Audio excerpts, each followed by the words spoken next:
You were mentioning that the web might help to solve problems. What, in your opinion, are the major problems we really have to solve? And how could the web help? Do you really think there is something like a collective intelligence out there? And how do you grab this? How do you find the gold within this abundance? Is this the word? The messiness out there? How do you pick the gold? The pearls? Well, going back to the first part of your question, we're confronted with, several, really significant problems. 100 million tiny little problems, but if you lump them together. In fact, I did a series of talks last year that were well received in the sense that people thought I did a good job of making my case, but they were so dark that people weren't that happy to actually have to contemplate what I was saying. So, actually, it wasn't last year; it was the year before last. And so, prior to the economic disaster of the fall of 2 years ago, I was out talking about the problems that we're confronted with, and a lot of them have to do with sort of industrial complexity. We've built a world in which businesses have become so intertwined and spread to such an extent in ways that are completely uncontrollable or not even understandable. Even the people involved don't understand actually how they're connected. Mm-hmm. Which means that inevitably, hyper-complex systems have a tendency to oscillate between states of stability, pass through unstable periods, and it's largely unpredictable. So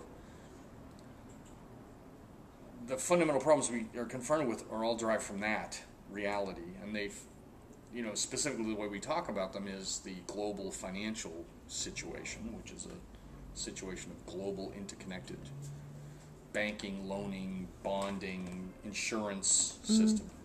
And ultimately the only real answer to that is not regulation, it's actually decoupling things, making it less complicated, in limiting what companies are able to do and so on. So the whole notion that companies that are too big to fail should be broken up, well, it's absolutely their only answer. There is no other answer. It's not systems that are too large for us to understand can't be understood, and the only option is to break them into things that are understandable. So that's the first one. The second one is very closely aligned, and that's the ecological disaster that we're confronted with, which is, again, a manifestation of the same thing.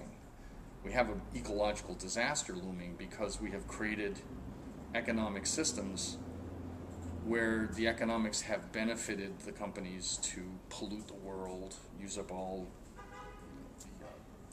the petroleum reserves we have and so on, and spew gas into the air because they don't have to pay for it, for example. And the answer is exactly the same. You have to decompose the systems and get actual accounting of the actual costs involved. And so how does this go back to the web? Well, we should reward companies that are open about what they're doing and change their bookkeeping so they have open books, for example. And one of the obvious ways to do this is to switch to an open accounting requirement for companies, especially ones that are getting government preference of any sort. So people that are given a charter to be an energy conglomerate in America, other parts of the world, you really have to do that in concert with government, because after all, you're actually working hand in hand with government because the government has to provide those services to people. But they should be as open or more open than government itself in that case. And the same thing holds true in other cases that are less obvious. But food service, the food safety in the world is a terrible mess. But food can't be traced in the system we have. So you really can't go back and find out in general where this piece of meat came from, or where this spinach came from, or whatever. So all of these things are actually reflections of the same thing. The web could help enormously in all cases in creating a more open place where it's low cost and simple for businesses, organizations, whatever, to make clear what it is they do, how they operate, and people could we could use the eyes of many to find the problems. Somebody once said,